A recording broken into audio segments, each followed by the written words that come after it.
Hello again, everybody. Welcome back to 50 by 50, Whatever Happened to the Harvard Class of 1976, a podcast that's getting some legs in a nice way, I hope. I'm joined today by Doug Schmidt. Welcome to the podcast, Doug. Great to have you. Delighted to be here. Doug is a card-carrying member of the Class of 76. And we've never met. We have never passed a word together between us till this. But we do have a great mutual friend named Peter Buchanan, who was the best consulting client I ever had back when he was at GE. And you've done a lot of work with Peter as well, right? Over the years, he's the smartest guy I know in terms of strategy and working with small tech companies. He's the smartest guy on 2 feet. He really is. So listen, anyway, it's a pleasure to meet you. I think we would have had a conversation or two anyhow just because of that connection. But, I literally, I'm actually going to start with the present. So you're a partner at your own firm, Chessie Cap, and it's in Baltimore, probably within as the crow flies, close to D.C., But tell us just, what are you doing now and why aren't you retired? Well, that's a good question. A lot of people ask me that. I've sort of worked 3/4 time in my profession and another 3/4 time working in a lot of volunteer efforts and a lot of different opportunities. But Chessie Cap, my little company, is a FINRA regulated broker-dealer. And I do technology investment banking for I fly under the radar of the big firms, and I help a lot of small companies. I like to say I've put more people in second homes in Florida than anybody else I know. So, well, that's a claim to fame. I hope some of those were our classmates. And how long have you had your own company, and how did you get there? This is 2004, 2006, around that time. So it's been a little over 20 years, yeah. Yeah. And are you from the Baltimore area? No, I'm from Evansville, Indiana. Oh, goodness. Although there's a little twist to that. As I was graduating, my parents moved to Christmas Lake Village, their retirement home. And Christmas Lake Village happened to be in Santa Claus, Indiana, was the mailing address. So when I went to Harvard, I was the O'Donnell twins once pointed me out in a talent show one time as in one of their top 10 lists.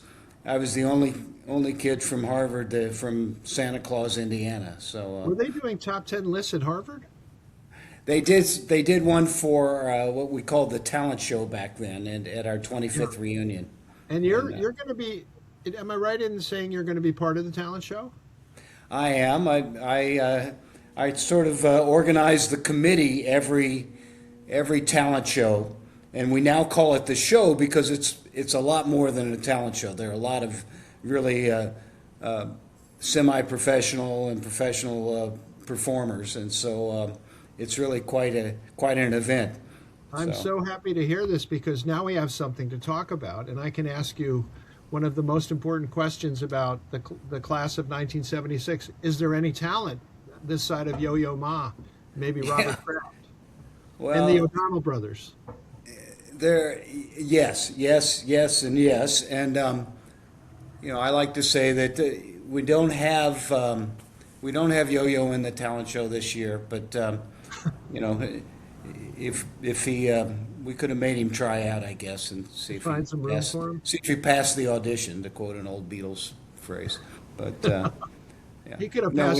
We have some great performers, and I hope you'll be there. And tell us who's because this is going to be a big event in in the middle of reunion week after dinner one night. I think after maybe Wednesday or Thursday. Yeah, the penultimate night on the Thursday night. It'll be. Okay, so you've got to act like you're promoting this event, and you want to get everybody to go. So tell us who's going to be doing what to the degree that you know.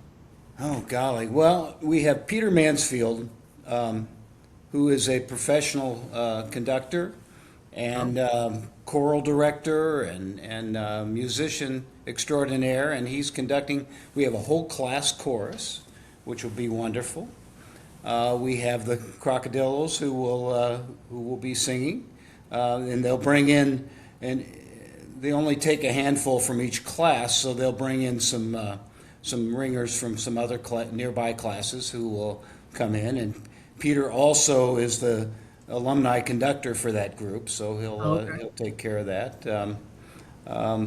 But we have some song and dance from Greg Minahan. We have some Jeff Ashford will be singing a number. Steve Goodman, Dr. Steve Goodman, a lot of PhD types. We have a couple of pianists, and but it'll be a rousing show. It always has been. I think it's the best. My wife is from a different class, and so I get to see other classes' performances, and they're not near as good as ours. We do much better. I'm sure we're far more talented. But what I really want to know, Doug, is what is your unique talent and gift to the talent show? I usually come up with an original composition, sort of a combination folk jazz, and this time I play guitar, but I also play piano, and this will be piano and vocals, and it'll be a tribute, actually. If you don't mind if we get into some deep stuff, do you? No, not at all. All right. Well, light or deep, it doesn't matter. Yeah, life gets in the way. This is our 50th reunion, Yeah. and it'll be a tribute to my freshman roommate who passed away 3 years ago while climbing Mount Everest. He died, Jonathan Sugarman, a wonderful epidemiologist, public health doctor, family practice doctor out in Seattle, a well-known. Sorry to hear that. And he was a tremendous mountaineer and climber as well, but he got mountain sickness, and it took him like that one night. And so he died on the mountain? Yeah, he was at Base Camp 2, and but I think the point of my composition on this one is for all of us who've lost 50-year friends. There's just no replacing a 50-year friend. And, most of us knew each other before we knew our spouses.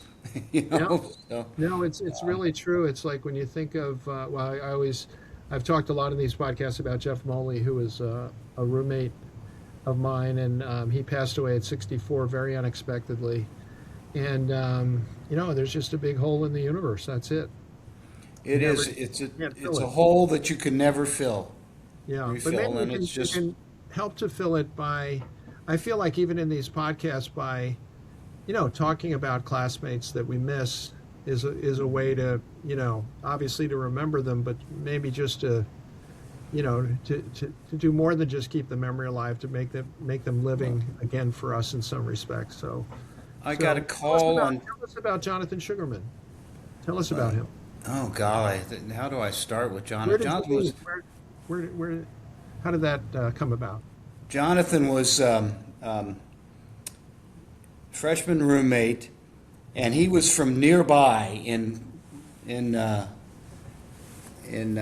Needham Heights, I think. I thought he was from North Pole, Indiana, but I guess not.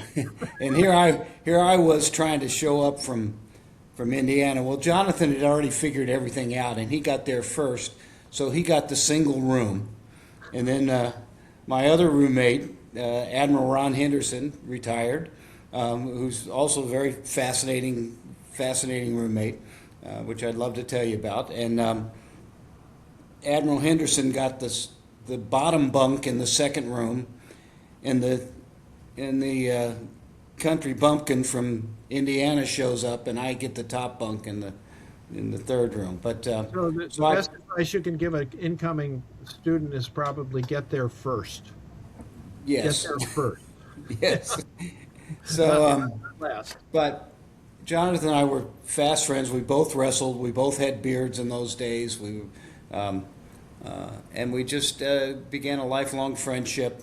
He was fascinating. During college, he took a year off. He worked for the famous Seymour Ketty, who was a famous researcher in the area of schizophrenia, really modernized psychiatry by putting it into a chemical and more of a factual chemical basis.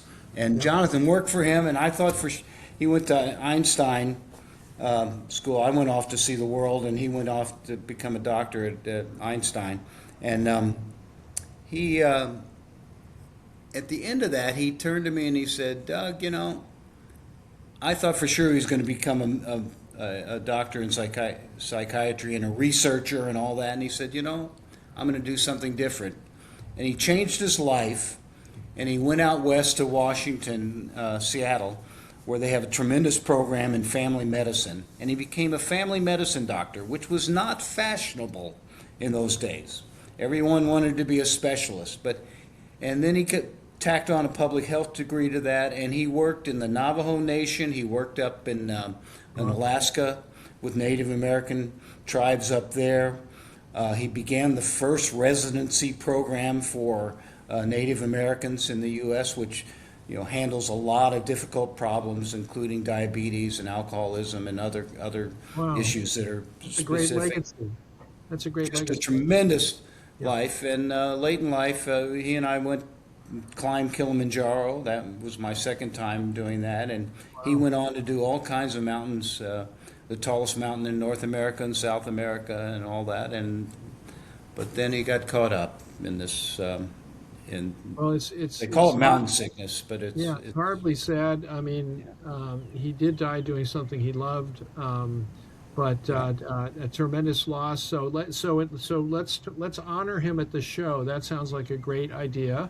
Yeah. I'm reminded of "Ain't No Mountain High Enough." That could be a song. But that's a great idea, and I'm really glad you did it. So let's go back to Indiana for a second. When did Harvard appear on your radar? Well, I had. You got to realize nobody from my high school had ever gone to Harvard. Absolutely nobody. I went to William Henry Harrison High School. Do you know what William Henry Harrison is noted for as a president? What his distinguishing I career? should know this. Is he the only? I'm going to guess. I really don't know. I want to say he's the only president who didn't finish his term but was not assassinated or something like that. Yeah, he died. He died 1 month into office. The mythical treatment of it is that he didn't wear an overcoat in January to his inauguration, and he caught pneumonia and died a month later. But he was an Indiana boy, obviously, right? Yeah. So anyway, it was Tippecanoe and Tyler too. It was a whole. Right. You have to know your history to know all that. Anyway, nobody had ever gone to Harvard.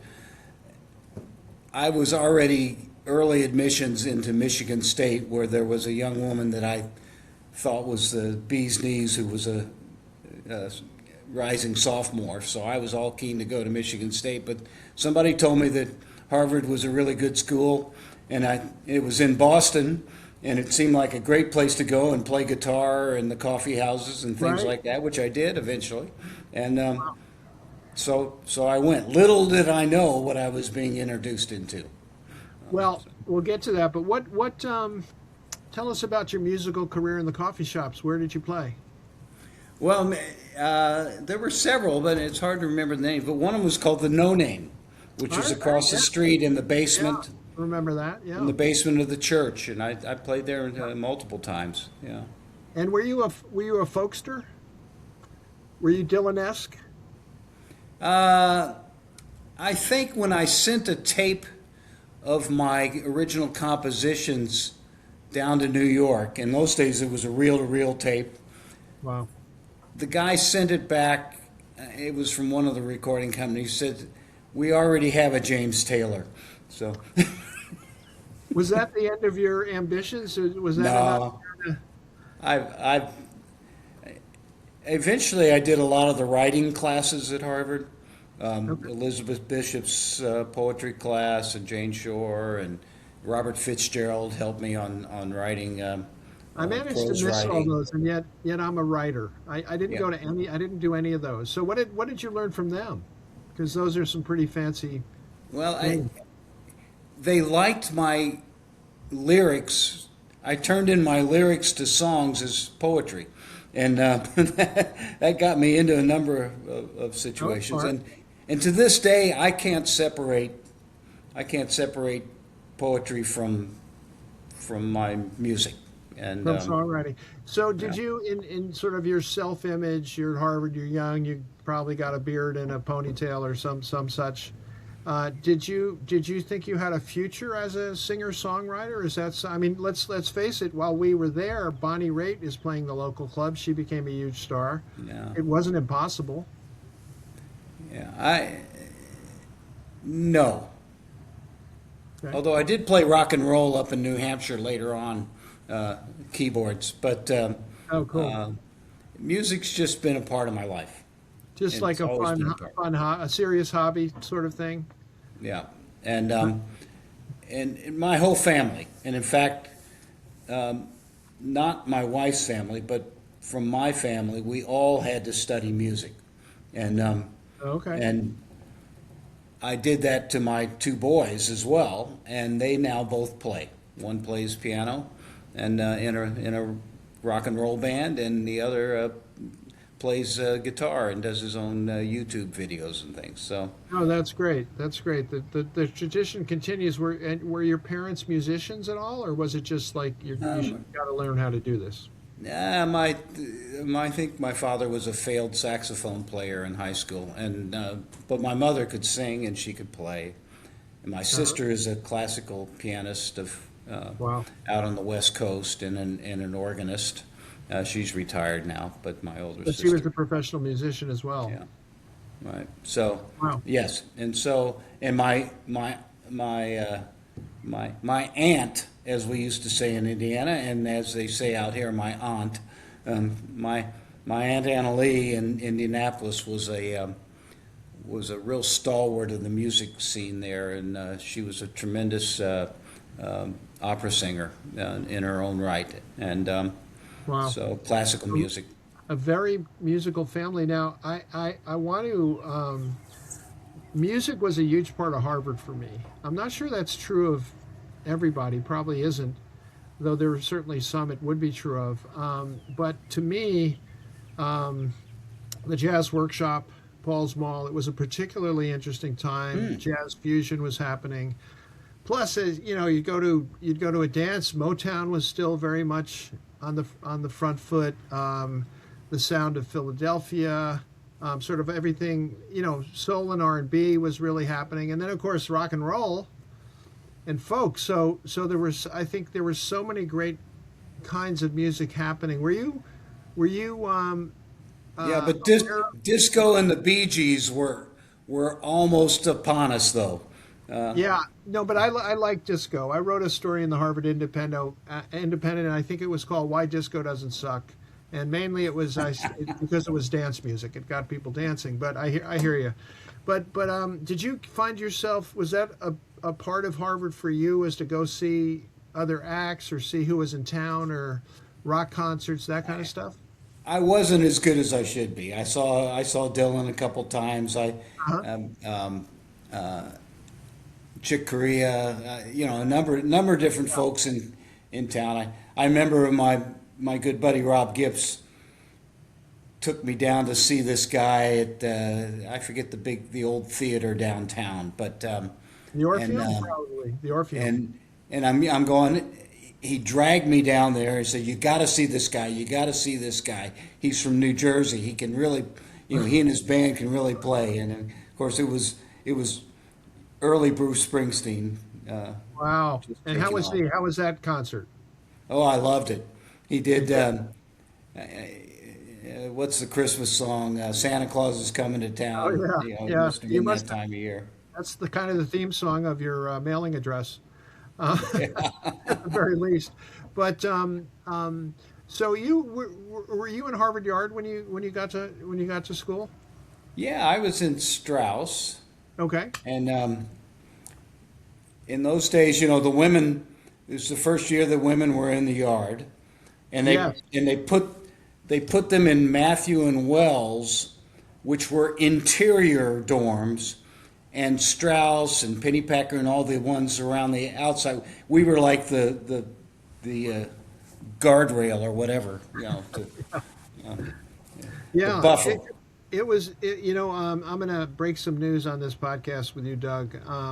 Did you know that the women of Radcliffe are having their own stealth reunion, and we are not invited? Did you know that? Well, we shouldn't be. No, but I did not know. Good answer. Good answer. Yeah, they're doing their own thing for a couple of days before the main reunion starts, and we are not allowed to come. You're not allowed to go. So we just broke some news. I think it's actually. I'm trying to get a good laugh out of it. I'm really happy they're doing it. But I want to ask you something that I have come to believe, which is like I had no idea what the women were going through in Harvard Yard or in that class at Radcliffe. But apparently it wasn't great. Did you have any sense of that? Did you know? Were you aware of the discontent? I like to think that I was a sensitive young man in those days, but Different question. yeah, but I didn't. Yeah, if it was difficult for the women, it was also difficult for the men. To have three men for every woman on campus. If you Yeah. It you was were a different kind of heterosexual, I problem. mean, it's just crazy. So, Yeah. not a good environment, not a conducive environment for good relationships. Um, you know, Yeah, I it was hard. It was I hard. met my wife was class of '77, and she Allegra Hammond, and she's um, we met 8 or more years later at Yale, where I was at the School of Management, and she was at the School of Nursing. And I looked at her for the first couple hours and thought, did I know her? Did I know? I have no memory of ever meeting her. And upon reflection, I'm just glad she never knew me then. And why is that? I just angry, self-absorbed young male, which most of us were ambitious, to Why do you think?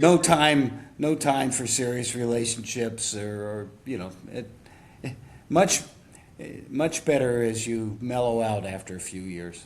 Yes. Why do you think you were angry specifically, but you sensed a broader anger amongst men at our let's just say our class at Harvard? What do you think it was?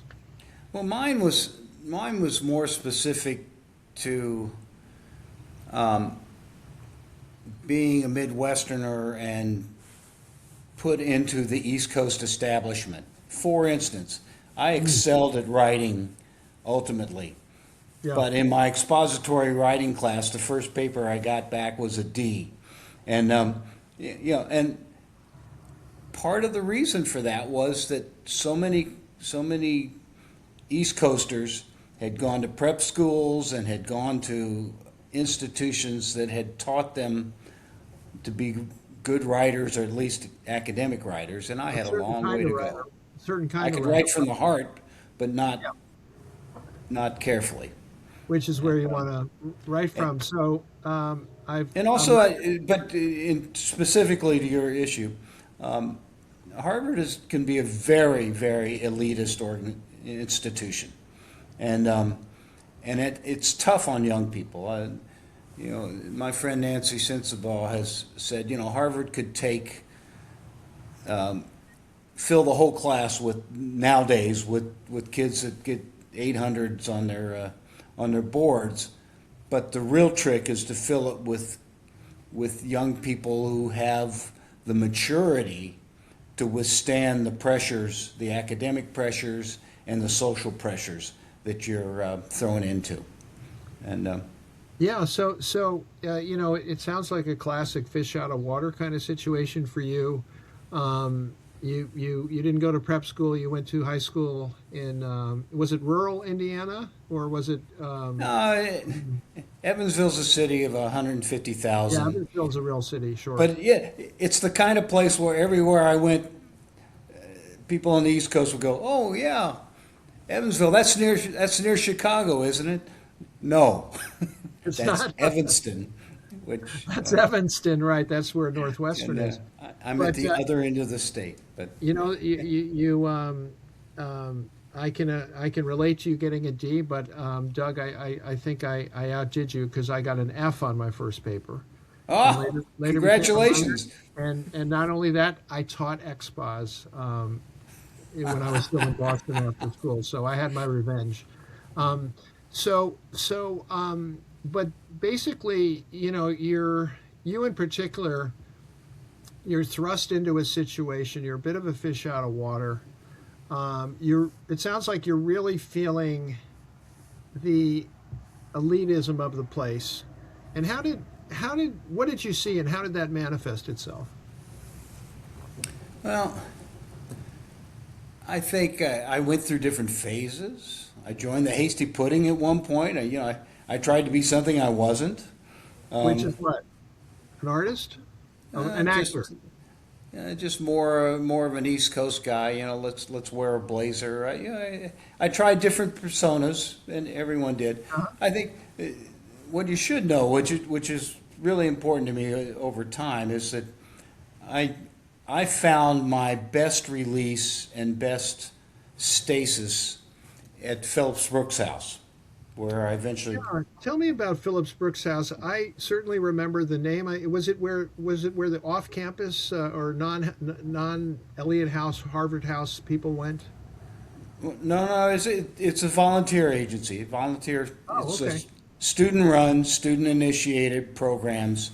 Over 1,000 students volunteer through Phillips Brooks House every year, Wow. and my particular area was mental health, and I would go out and I helped create residences for people coming out of mental hospitals because we were deinstitutionalizing mental hospitals at the Yeah. time.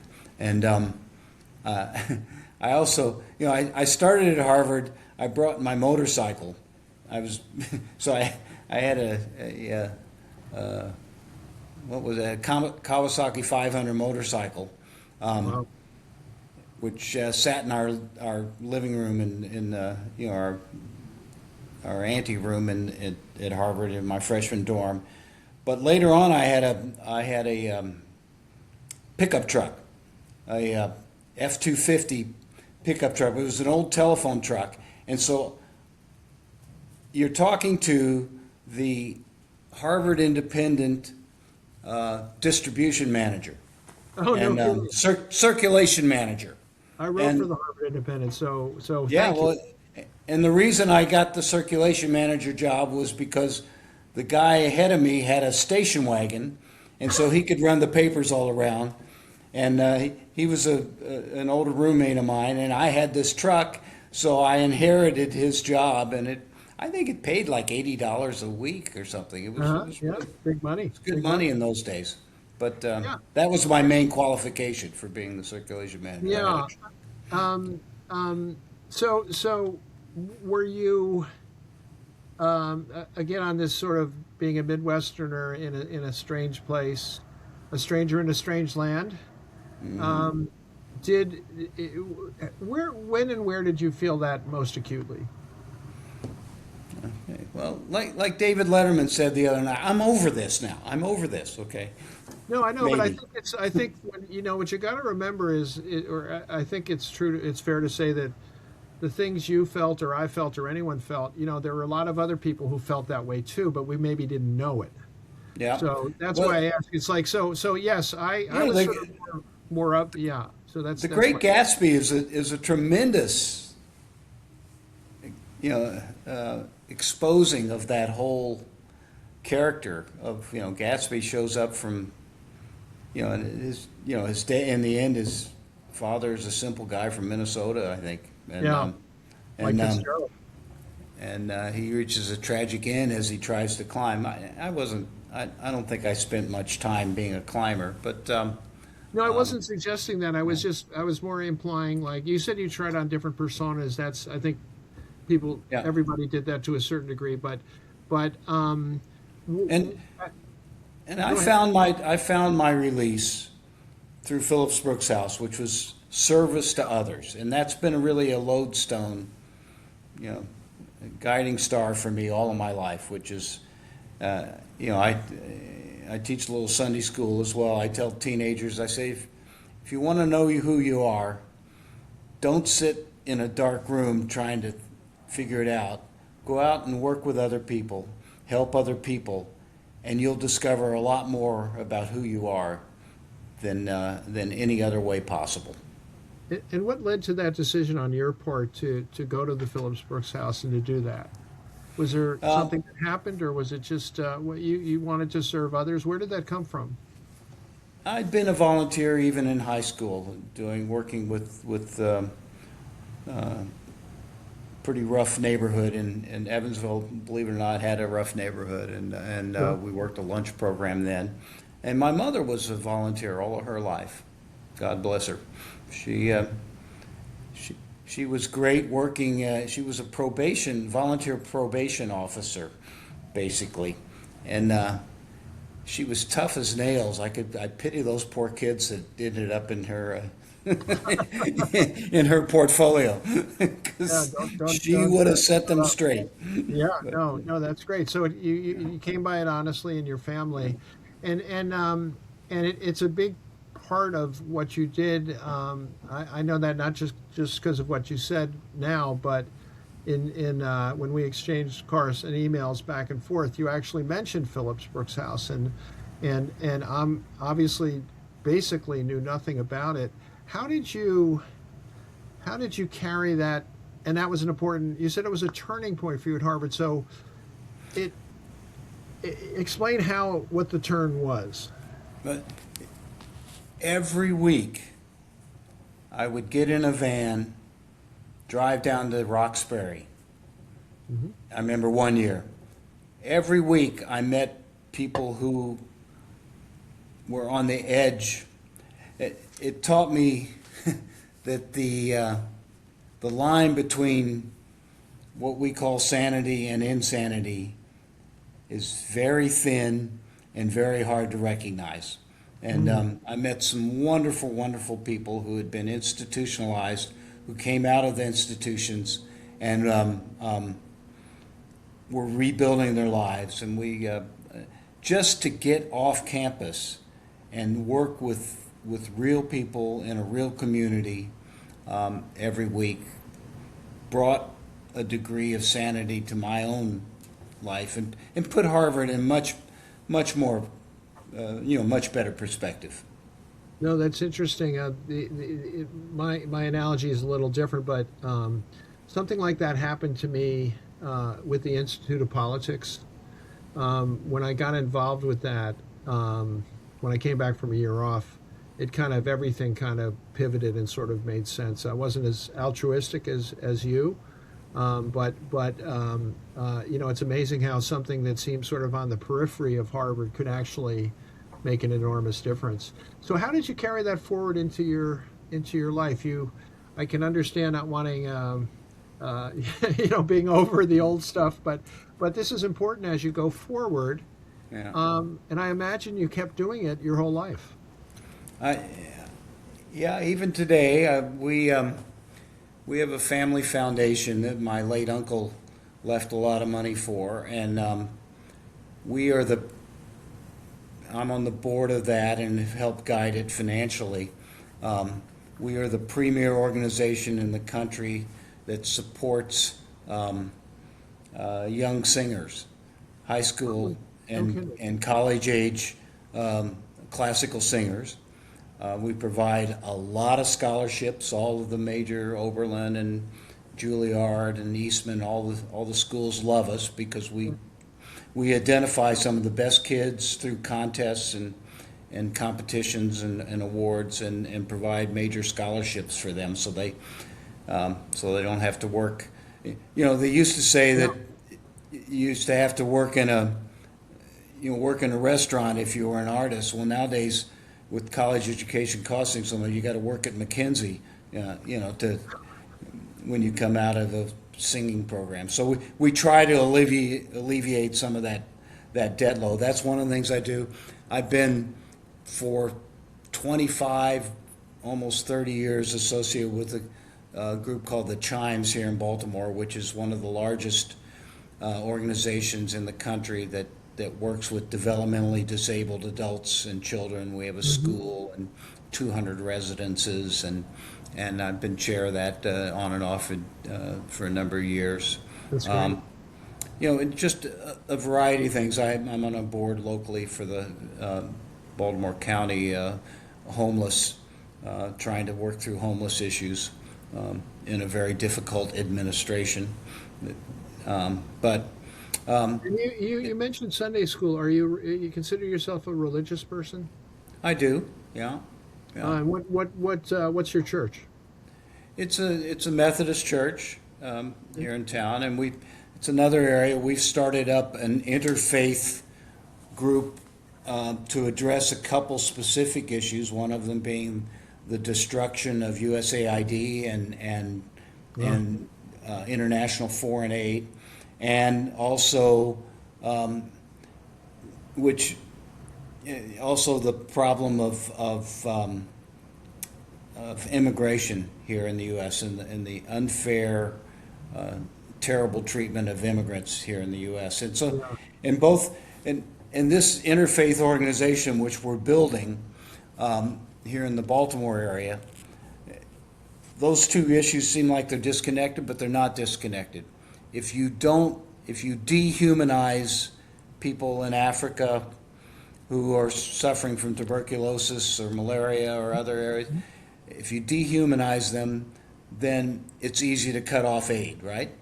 Who cares about those babies or whatever? Right. If you dehumanize immigrants in the U.S., it's easy to throw them on a plane or throw them in a detention camp or whatever. So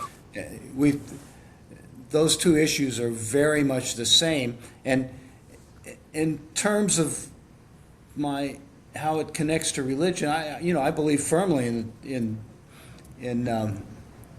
separation of church and state, but in a lot of our minds, the state has now trespassed on our traditional ethical and moral and spiritual ground, which was to treat humans with dignity and equally. And so that's why we're an interfaith group, but we're working in a political sphere, quite frankly. What is that group called? It's called Faith and Justice in Action. Okay, great, in Baltimore. No, I think it's amazing. You're doing all this good stuff. The reason I asked about your church is that I've been doing some stuff that involves the Catholic Church, and it has to involve what they call the mission, and the mission is really to help those in need, to help those who are least able to help themselves, and it's a very Christ-like mission. I haven't practiced Catholicism for decades, but nonetheless, who can argue with that mission, right? And it sounds like that's your mission too, because you're not, there's, going back to the Phillips Brooks House, it sounds like there's sort of, if I can put this the right way, there's nothing like glamorous about the populations you're helping. They really need it. Nobody's paying attention to them, or typically not, and so you're getting in there in really difficult situations, mental health, homelessness. I mean, this is where the rubber meets the road for the dispossessed. Were your parents and family religious as well? My mother was very, very religious. My my aunt and uncle and my grandmother. My grandmother was close to 90, and she used to drive.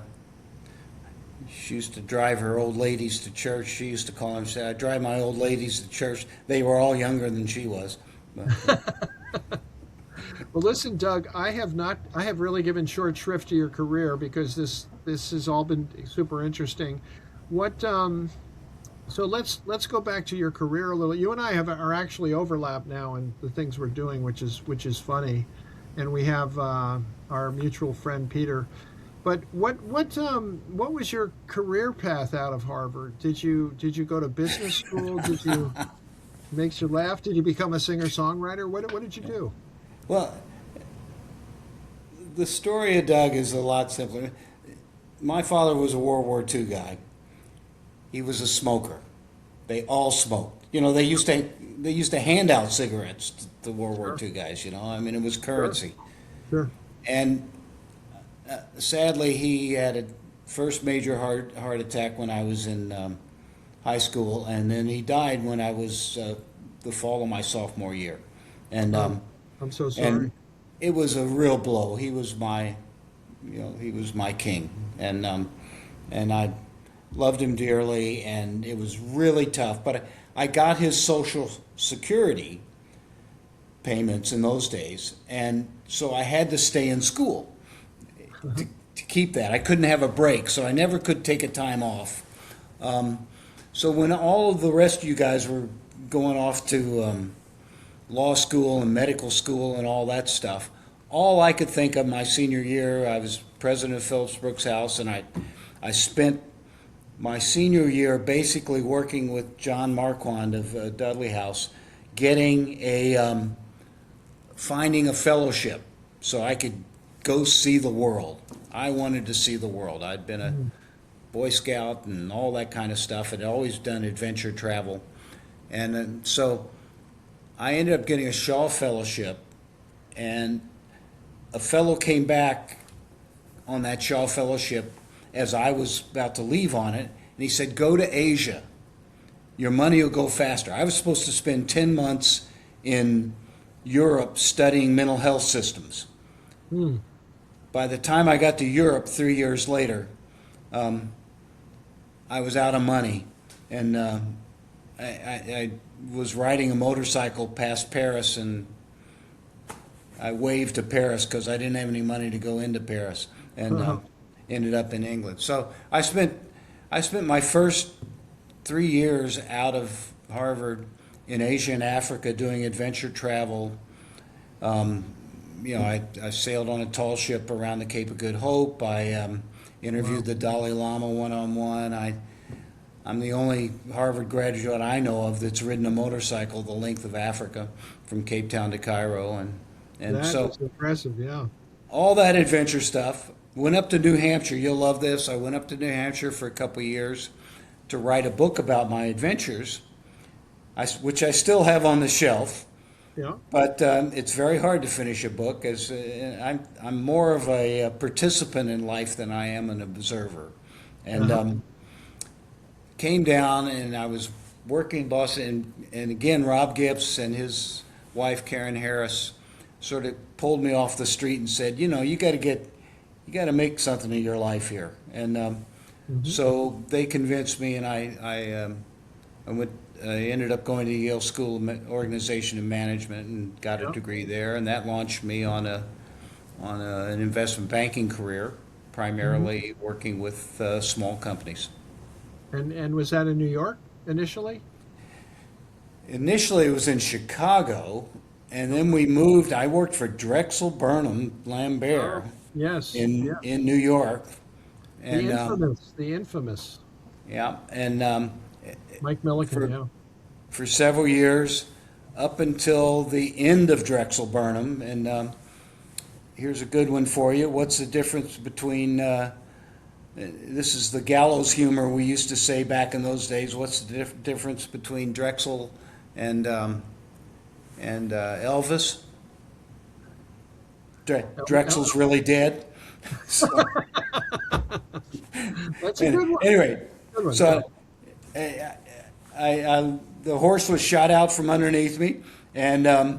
I ended up getting a job down here in the Baltimore area, and there are a lot of finance companies down here in Baltimore, and I ended up Yeah. working with the whole technology growth of this region. I was able to participate in various organizations, You're in and that greater DC, Baltimore, yeah, yeah. I've done a lot AOL. of work with Yeah. Yeah. federal contractors, and um, I've got a security clearance and all kinds of crazy stuff like that, But so it's still a very interesting world. AI, as it Very applies much. to defense and intelligence and healthcare companies, it's all Mhm. happening down here. Well, you and I have some things in common. My dad died when I was a junior in high school, actually. So Oh, golly. yeah, I was young. It was terrible, but but the Social Security did kick in college, and and helped a lot. Though I had jobs as well, but it helped a lot. And then I've stumbled into your field, the area of finance, 5 years ago, knowing nothing about it. But it's a lot of fun, and I've learned. I've actually written a book which I posted on my Substack. I posted the first chapter. It's called "Every Dog Has His Day," and it's subtitled "A Memoir of Money," and it's the story of how I tried to learn and figure out how to make money starting at age 67. So it's been quite a ride. It's been really interesting and fun. Let me ask you this: Are you kind of? I mean, I can see great. I'm a little bit. You seem happy, which is not something you can say to everybody. Are you kind of surprised at how things worked out? Um, Given how you felt when you got to Harvard, sort of some awkwardness, so the same stuff lots of us were going through. Are you surprised that it kind of worked out pretty well for you? Well, my uncle, who did really well, he used to say, I've been fortunate in business. And I now I understand what he was saying, because he saw a lot of people who did the same thing he did who failed. It Hmm. didn't work out for them. Hmm. And there's a lot of rolling of the dice in Hmm. this world. And health, for your mental health, Health. Yeah. for your success in your career. And the older you get, the more you realize it wasn't about me. It was about the people who helped me, and Hmm. it's about just being fortunate in your circumstances. And Yeah. and I look on this reunion, and I look on the boost we got in life. We were lucky. So many people Yeah. spend their life trying to make ends meet. There's no time for intellectual pursuits. There's Yeah. no time for musical pursuits. There's no time for helping others. You're trying to get by. And Yeah. that's how most of history has been. Yeah. And we've been fortunate to have been dealt these cards. And if we think we are self-made, I go back and rethink that. We're made with the help of others, and Hmm. we've been able to live very fortunate lives and see a lot of things and do a lot of things because of that. And that should not be taken for granted. And you should leave a history of that with people. I guess they call the World War II generation the greatest generation. We are definitely the luckiest generation Yeah. in that we lived in a time, I think it's fair to say it was the period of greatest prosperity in world history for the most people. And we were at the top of that pyramid, really basically for our lives. And, the cards got dealt. We got lucky with the way the cards were dealt. And I had one last question I'm sort of intrigued by, Doug, which is, so you've had some success in business. Can you imagine your life without all this service, without all the things you've done to help other people? I mean, what if at Phillips? What if you had never? What if there was no Philip Brooks? I'm sure you would have found a way to to manifest this. But I guess what I'm getting at is how central. What would you even have a life without that? I mean, in terms of spiritual, emotional, social, it seems like it's so central. Well, sometimes I think about, suppose you had the Tarzan epic, which is a wonderful little mythology in life of being raised by animals in the woods. Yeah. You know, it's crazy. You would be such, and maybe he was slightly anyway, but you would be such a misfit. You wouldn't understand how to read people. You wouldn't know how to. You wouldn't know how to speak. You wouldn't know how to think. Humans are social creatures. Why do we love education so much? Why do we think about our teachers, our great teachers that we've had in the past? It's because we're this dichotomy. We think we're individuals, but we're really not. We're part of a greater whole. And I think whether Phillips Brooks House was there or not, and it's there for a purpose, I was going to understand that my roots belong in other people.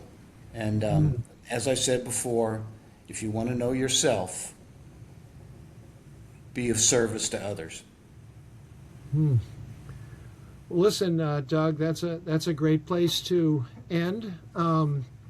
I would just say, having done a dozen or so of these so far, that I was surprised at the strain of public service that runs through our class. Our whole, virtually everybody in the class has some kind of connection like this. I just did a podcast with Mike St. Louis, who was at the CDC for 40 years and all over Africa. You probably rode by him on your motorcycle, to be honest with you. He was there for quite a while. Yeah. But to couple that, sense of giving with and service with also being pretty damn successful. That's a good double play right there. So thank you so much for doing this. I'm really happy that we met, and we have we'll have lots to talk about at reunion and going forward. So great to see you, and see you at the reunion. This has been great, Michael. Can't wait to see you. Okay, thanks a lot. Bye-bye.